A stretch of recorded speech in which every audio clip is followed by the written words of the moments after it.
오늘은 예수님의 첫 제자 안드레 이런 제목을 가지고 하나님 말씀을 전하겠습니다. 저는 오늘 또 복음의 씨앗을 하나님 말씀으로 뿌리려고 섰습니다. 여러분은 지금 무슨 마음을 가지고 하나님 말씀을 받으려고 하십니까? 엊그제 3.1밤 예배 우리 병덕 목사님께서 4가지 밭에 대해서 설교하셨는데, 지금 듣는 여러분, 저는 씨를 이제 좋은 씨를 뿌리려고 하는데, 여러분은 지금 4가지 밭으로 성경이 말하고 있습니다. 길가, 여러분 아스팔트 길처럼 아무리 저거는 뿌려봐야 절대 말씀이 싹이 나지 않는 곳입니다. 돌밭에는 흙은 조금 있지만은 흙이 얇아서 금방 말라버리고, 그래서 um이 좀 나다가 시들어버리는 그런 밭을 말한다고 했습니다.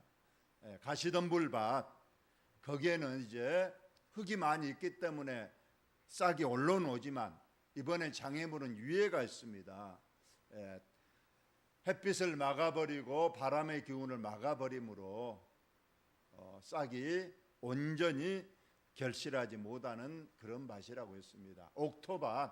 옥토밭은 땅도 깊게 갈아져 있고 또 돌도 없고 가시덤불도 없이 온전히 햇빛도 받고 바람도 받고 땅의 좋은 양분도 받아서 아주 잘 자라서 30배, 60배, 100배의 결실을 맺는 밭이라고 했습니다. 물론 여기에 모든 사람들이 딱 하나의 밭으로는 단정할 수 없을 겁니다. 나는 온전히 길가밭이다, 나는 온전히 돌밭이다, 온전히 가시덤불밭이다, 나는 온전히 옥토밭이다. 부분적으로 어느 부분이 맞느냐로 되어 있을 걸로 저는 압니다.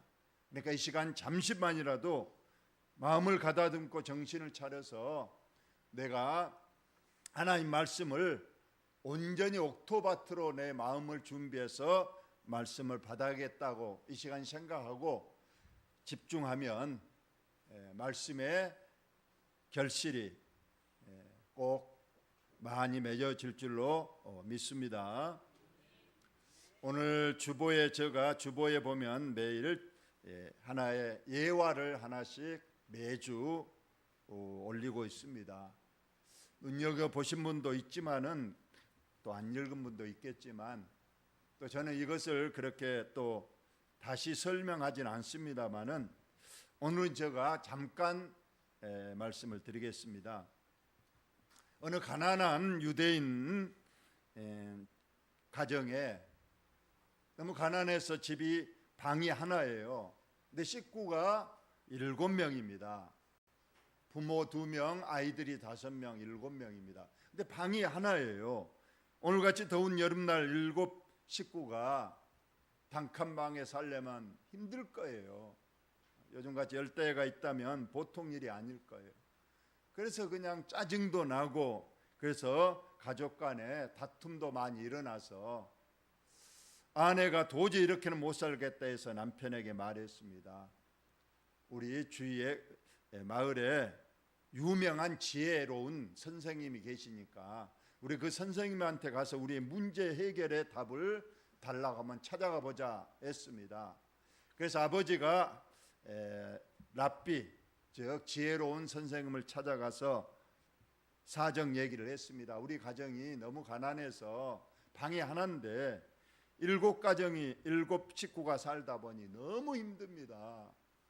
어떻게 해결책이 없을까요? 물어봤더니 그 지혜로운 스승이 내 말대로 하면 틀림없이 문제가 해결되고 다시는 다툼이나 불평하지 않고 행복하게 살 수 있습니다. 저 말대로 꼭 하실렵니까? 물어보니까 예, 하겠습니다. 당신 집에 가축을 키우고 있나요? 그랬더니 암소 1마리, 염소 1마리, 닭 몇 마리 키우고 있다고 말했어요. 그러자 그 지혜로운 스승님이 오늘 당장 그 가축들 모두를 그 좁은 방에 들여서 함께 사십시오 하고 답을 가르쳐 줬어요.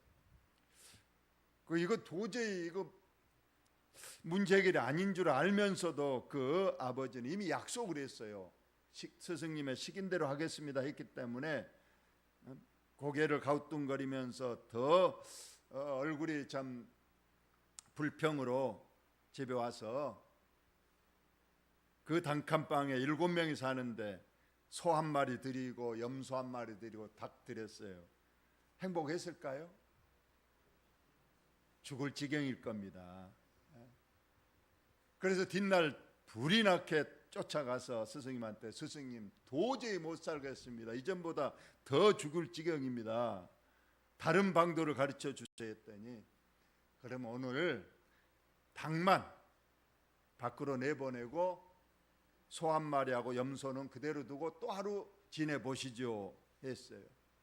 닭을 보내놓으니까 조금은 낫지만 여전히 불평이 있어요.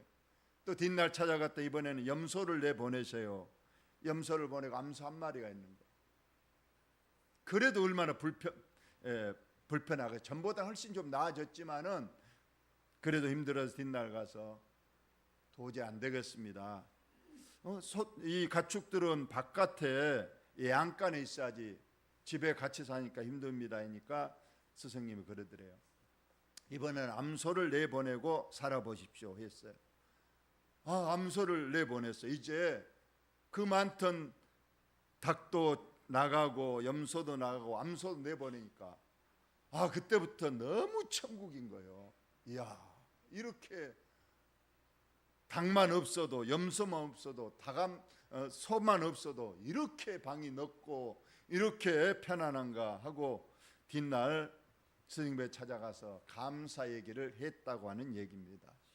뭐 달라진 건 없었잖아요. 불과 3일 만에 드렸다가 다시 원상태로 돌아갔는데 이전에는 지옥이었는데 지금은 너무 천국이더라는 거예요.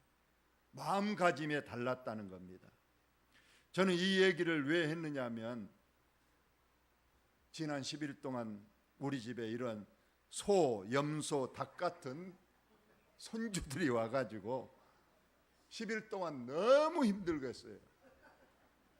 제가 체력이 강인해서 애지간한 노가대일 가도 이렇게 입이 부릅뜨지 않는데 딱 이틀 만에 부릅뜨고 말았어요. 야, 이렇게 힘든 일이구나.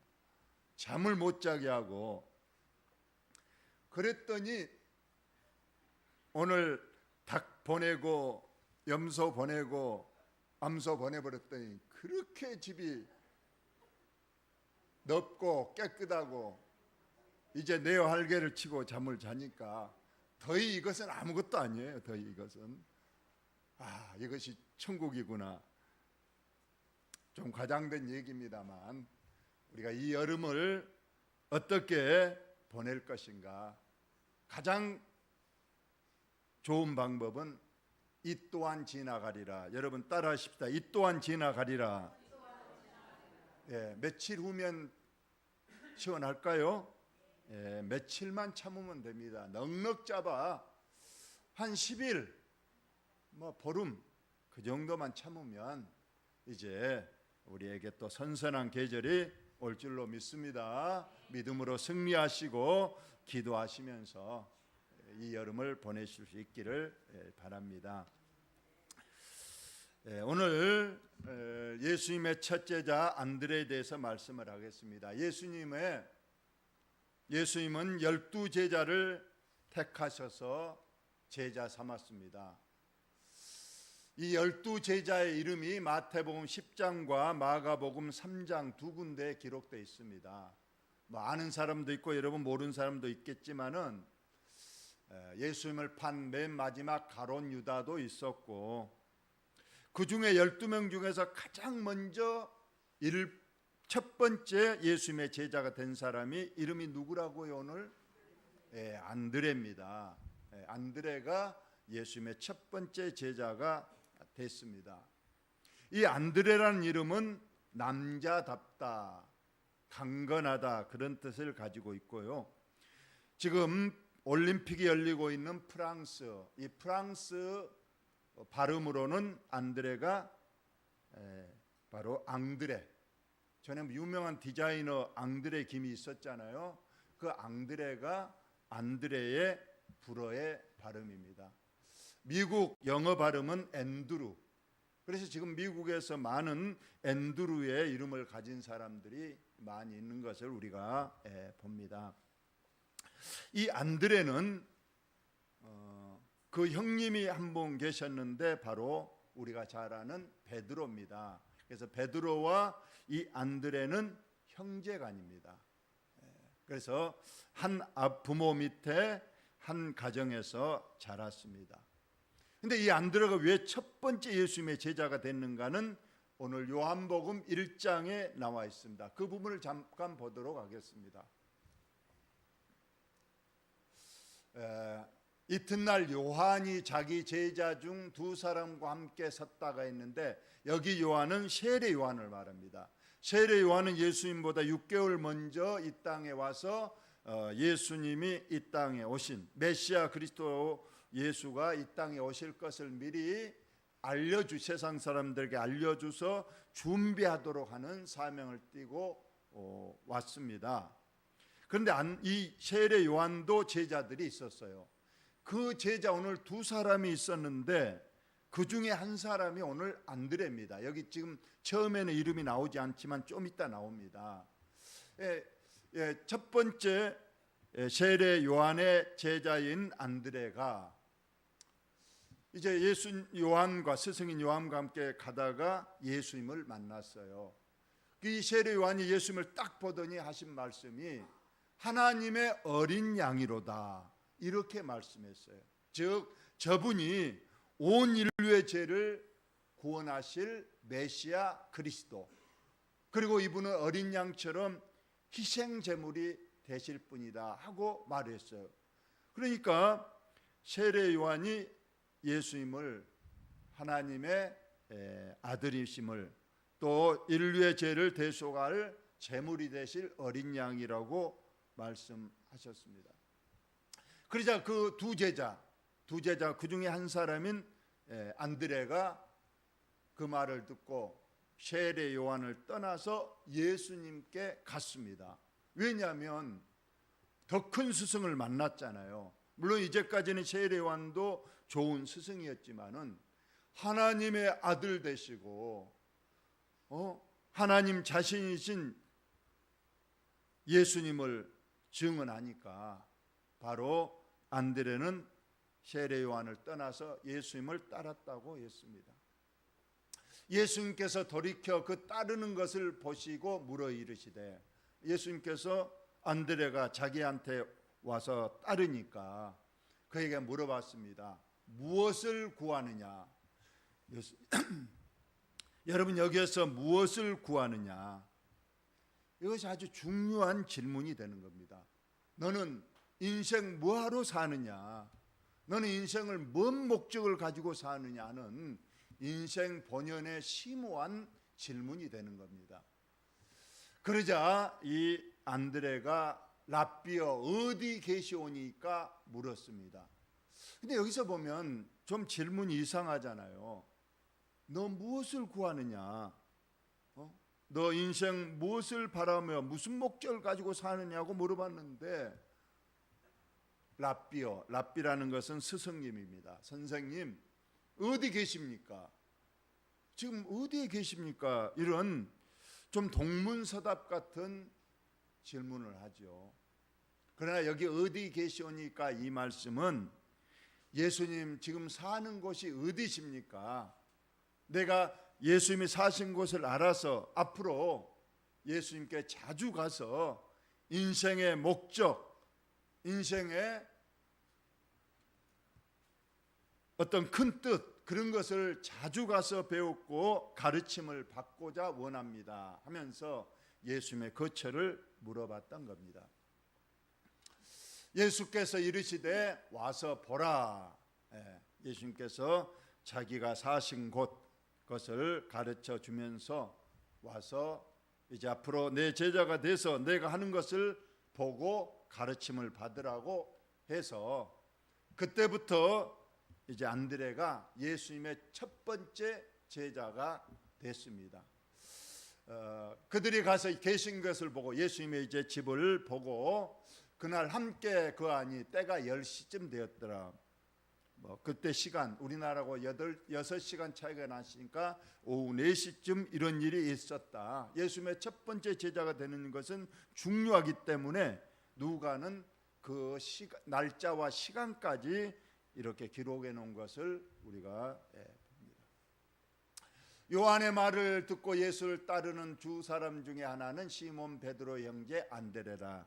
말씀하신 대로 첫 번째 제자, 원래 세례 요한의 제자였다가 세례 요한이 저분이 진정한 그리스도요 메시아요 구세주라는 말을 듣고 세례 요한을 떠나서 예수님의 제자가 됐는데 그 첫 번째 제자 안드레인데 그의 형님이 우리가 잘 아는 예수님의 수제자 시몬 베드로가 됩니다.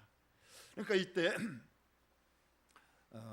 여기서는 아직 시몬 베드로가 예수를 믿지 않은 상태입니다. 그러자 예수님의 첫째 제자가 된 안드레가 맨 처음 한 일이 무엇인가? 그는 먼저 예수님의 제자가 되고 나서 먼저 자기의 형님 시몬 베드로를 찾아가서 말했습니다. 우리가 메시아를 만났다. 메시아는 그리스도다. 형님, 제가 이제까지 만나고 싶었고 구약에서 그렇게도 하나님께서 보내주시겠다고 하는 메시아 그리스도를 내가 직접 오늘 만나고 그의 제자가 됐습니다. 형님, 저와 함께 그 메시아를 찾아가서 그의 제자가 됩시다 하고 가장 먼저 형님께 가서 예수님의 제자가 될 것을 간곡히 부탁을 했다. 그리고 그러자 이 베드로가 동생의 이 말에 예수님께로 같이 왔습니다. 예수님이 턱 베드로를 보시더니 하는 말이 내가 요한의 아들 시몬이니. 여기서 베드로와 안드레의 아버지 이름이 누구라고요? 아버지 이름 요한이죠. 요한의 아들 시몬이니까 아버지는 요한입니다. 시몬이 장차 개바라 하리라 하시니 여기서 예수님께서 베드로의 이름을 고쳐주시는 내용입니다. 개바는 반석, 베드로, 히브리어로 이제 베드로라고 이름을 붙여줘서 이제 시몬이란 이름 대신에 예수님의 제자 베드로가 됐다. 여기서 우리는 안드레가 첫 번째 한 일은 바로 형님을 전도했다는 사실이고 이 안드레가 전도한 형님 베드로가 얼마나 나중에 큰 일을 했습니까? 우리가 보면 만약 안드레가 형님을 전도하지 않았더라면 얼마나 큰 일들이 또 많은 사람이 나중에 베드로가 사도행전에 보니까 한 번 설교하니까 한 번에 3,000명 또는 5,000명이 회개하고 돌아오는 놀라운 역사를 한 그 역사가 실상은 안드레의 전도에 의해서 이루어진 것을 우리가 봅니다. 여기서 저와 여러분이 꼭 기억해야 될 것은 여러분 가족 전도를 포기하지 마시고 끝까지 하시기를 예수님의 이름으로 축원합니다. 실상 근데 전도의 가장 어려운 대상이 누구냐? 가족입니다. 모르는 사람에게 가서 전도하기는 쉽지만은 우리 가족에게 전도하기가 너무 힘드는 것은 우리가 잘 알고 있어요. 서로 간에 잘 알고 있기 때문에 또 서로의 말도 그렇게 아무리 잘해도 신뢰성을 얻지를 못하는 것이 우리 사람의 본연의 모습이기 때문에 그렇습니다. 그러나 저와 여러분 오늘 안드레가 가장 먼저 예수님의 제자가 돼서 형님께 간곡히 부탁했습니다. 그러나 우리가 잘 아는 베드로는 그렇게 호락호락한 사람이 아니에요. 성격도 갈갈하고 거칠고 폭력적인 그런 사람이 베드로 아니겠습니까? 그런데 그 형님을 붙들고 형님, 제가 메시아 그리스도를 만났습니다. 성경에는 중간 어떤 설명이 없어서 그렇지 베드로가 쉽게 갈 사람이 아닙니다. 여러분 집에 있는 형님, 안민 형님에게 형님 오늘 우리 교회 갑시다 그러면 바로 교회 나올까요? 베드로 처음에는 무슨 소리 하는 거냐 하고 콧방귀 껴버리고 안 나갔을 거예요. 그러나 동생이 하도 간곡하게 부탁하고 또 부탁하고 또 부탁하니까 마지못해 주님을 만났습니다. 그러나 그때 베드로도 주님을 만나고 완전히 변하셔서 새 사람 되고 예수님의 두 번째 제자가 됨과 동시에 예수님의 수제자가 되고 그가 얼마나 많은 일을 했던가는 성경이 기록하고 있는 내용입니다.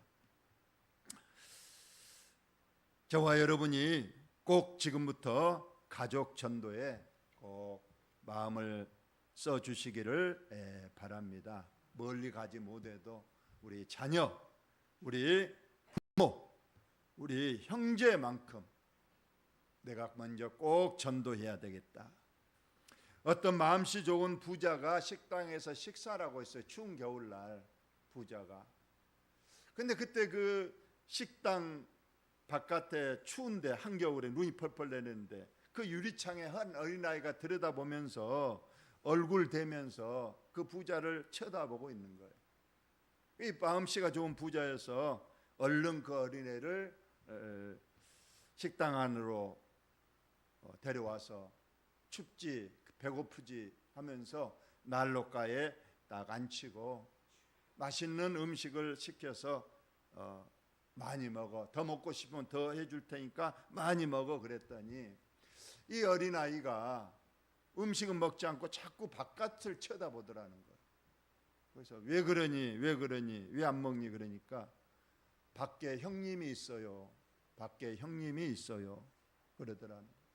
그래서 그 부자가 그래 형님도 데려와라 해서 형님까지 데려와서 맛있게 음식을 먹는 모습을 봤답니다. 여러분 아직 교회에 들어오지 않는 여러분의 형님, 부모, 자녀들이 밖에 있습니까? 그러고도 여러분 마음 편하게 음식 먹고 교회에 나오고 있습니까? 여러분 밖에 형님이 있어요. 밖에 내 교회 밖에 자녀가 있어요. 그들이 어쩌면 지옥 갈지도 모르는데 나는 태평히 교회에 앉아서 맛있게 먹으면 되겠습니까? 여러분 구령의 열정을 가지고 여러분의 가족, 여러분의 형제 친척을 꼭 전도할 수 있는 저와 여러분 꼭 되시기를 예수님의 이름으로 축원합니다. 안드레가 이렇게 형님을 전도했습니다. 두 번째로 요한복음 12장에 보니까 명절에 예배하러 올라온 사람 중에 헬라인 몇이 있는데 그들이 갈릴리 벳사다 사람 빌립에게 청하여 이르되 선생이 우리가 예수를 뵙고자 하나이다. 여러분 보니까 명절 6월절입니다. 우리나라 말하면 설날이죠. 6월절은 반드시 전 세계에 있는 하나님의 백성들이 예루살렘에 와서 예배를 드립니다. 근데 유대인만 온 것이 아니고 오늘 보니까 헬라인 몇 사람이 예루살렘에 예배하러 왔다고 했어요. 그래서 그들이 예배하고 예수님을 한번 보고 가려고 예수님이 계신 곳으로 왔습니다. 그리고 먼저 거기 보니까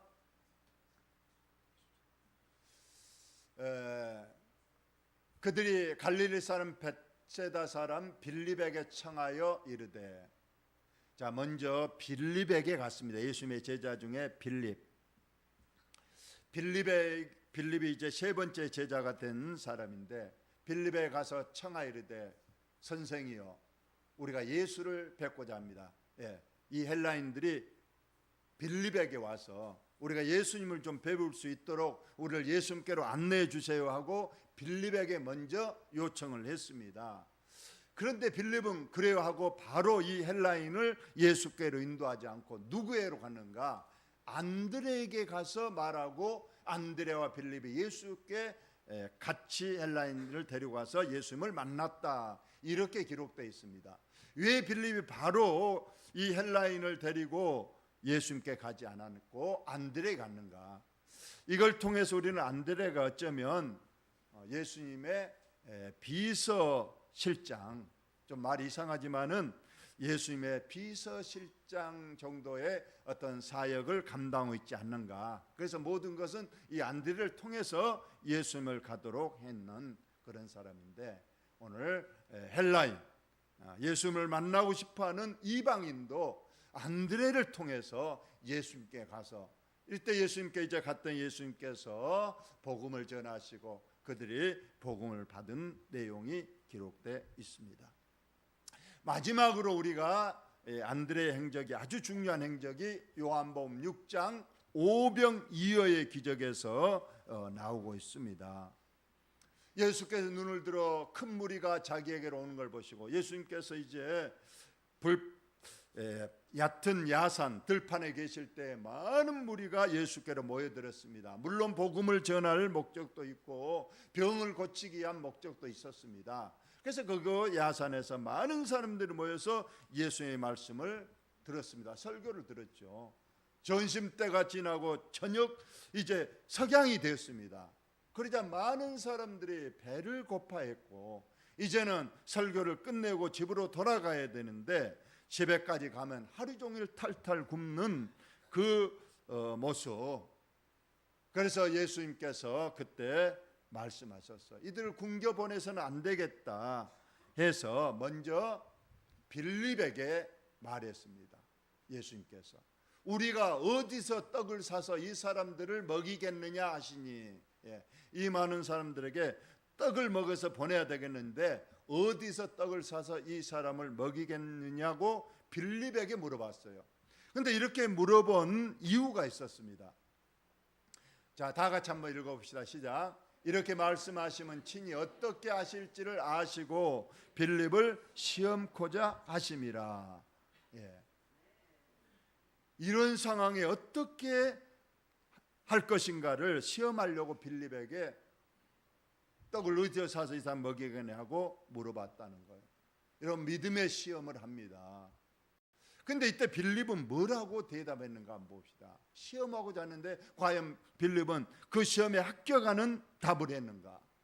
빌립이 대답하되 각 사람으로 조금씩 받게 할지라도 200데나리온의 떡이 부족하리이다. 우리가 결론적으로 말하면 이때 모인 사람이 장정 18세 이상 남자만 몇 명이에요? 5,000명. 그렇다면 18세 미만 또 여자들 다 합치면은 2만 명 정도. 이 사람들에게 짜장면 한 그릇 조금씩 먹이더라도 그 당시 돈으로 200데나리온. 200데나리온은 지금 돈으로 약 2천만 원. 2천만 원이 있어도 떡을 사서 이 사람들 나눠주더라도 부족합니다 하고 아주 계산을 딱 해서 예수님께 답을 했습니다. 안 됩니다. 돈이 2천만 원 있어도 안 됩니다. 이때 누가 이 예수님의 믿음의 시험에 합격을 했는가? 제자 중 하나 곧 시몬 베드로 형제 안드레가 나섭니다. 역시 오늘의 주인공은 누구예요? 안드레죠. 빌립은 탈락했어요. 안드레가 뭐라고 그랬는가? 자, 다 같이 한번 읽어봅시다. 여기 한 아이가 있어 보리떡 5개와 물고기 2마리를 가지고 있나이다. 그러나 이것이 이 많은 사람에게 얼마나 되겠사옵나이까? 안드레가 한 소년을 데리고 예수께로 왔습니다. 그리고 그 소년의 도시락을 예수님께 드리면서 하는 말씀이, 이 도시락이 비록 적지만은 예수님께서는 이 도시락으로 문제를 해결할 수 있습니다 하는 그런 답변을 한 거예요. 이런 마중물이라고 아신가요? 마중물. 옛날에 시골에 가면 그 펌프 있죠. 막 이렇게 하면. 근데 그것이 하려면 처음에는 물이 다 밑으로 빠져버렸기 때문에 물 한 바가지를 거기다 넣고 막 펌프질하면 이제 물이 막 올라오는 거예요. 그 처음에 그 한 바가지 넣는 물을 우리가 마중물이라고 하는 거예요. 그 마중물이 없으면 절대 올릴 수가 없어요. 근데 그 마중물로 인해서 엄청난 그 위에 물들이 무한정으로 올라온 걸 봅니다. 여기에서 안드레가 마중물 역할을 한 거예요. 그 한 소년을 설득해서 그 소년의 도시락을 주님께 드렸을 때 우리 예수님께서 그 소년의 도시락을 마중물 삼아서 거기에 있는 그 모든 사람을 다 배불리 먹고도 남는 역사가 있었습니다. 여러분, 오늘 빌립은 이 믿음의 시험에 계산적이었어요. 절대 여러분 믿음 생활은 계산적으로 하면 안 됩니다. 지금 농촌이 바쁜 계절입니다. 여러분, 믿음 생활 하는데 계산하면 오늘 논에 안 가서 오늘 비로 못하고 양 못 치면, 오늘 고추밭 가서 안 따버리면, 오늘 중요한 모임에 안 가버리면, 교회는 언제든 갈 수 있으니까 오늘 하루는 내가 빠자. 그래야 내게 손해가 없을 거고, 그래야 내게 유익이 될 것이다. 여러분, 이런 계산적인 믿음은 절대 믿음의 성장이 없습니다. 무조건 우리는 예수의 말씀에 계산하지 말고 빌립처럼 200데나리온 뭐 돈 따지고 그거 있어야 합니다. 설령 돈 있더라도 지금 이 빈들에서 어디 가서 음식을 구해와서 먹이겠습니까? 이런 따지 마시고 있는 것 그대로 주님께 드리면서 오늘 안드레의 그런 믿음을 꼭 본받을 수 있기를 예수님의 이름으로 축원합니다. 여러분, 안드레의 죽음입니다. 실상 안드레는 12 제자들의 죽음은 성경에 나와 있지 않죠. 그러나 모두 교회 역사 속에 12 제자들은 모두 다 전 세계에 흩어져서 전도하다가 다 순교했다고 합니다. 이 안드레도 러시아로 가서 전도하다가 다시 소아시아 그리스로 내려와서 아가야라는 지방에서 전도하다가 그 아가야 그 지방의 총독 아내와 그 총독의 동생을 전도했다고 합니다. 그러나 이 일이 총독에게 미움이 돼서 이렇게 십자가형에 못 박게 되는데 그 지방에는 이렇게 우리가 십자가 아니고 X자형 이런 십자가에 안드레를 못 박아 순교했다고 합니다. 한나 그림이 없네. 그렇게 해서 우리는 오늘 안드레에 대해서 말씀을 드렸습니다. 여러분, 안드레처럼 우리가 가족 전도에 힘쓰고 믿음 생활에 최선을 다하는 저와 여러분 다 되시기를 예수님의 이름으로 축원을 드립니다. 하나님, 우리 아버지,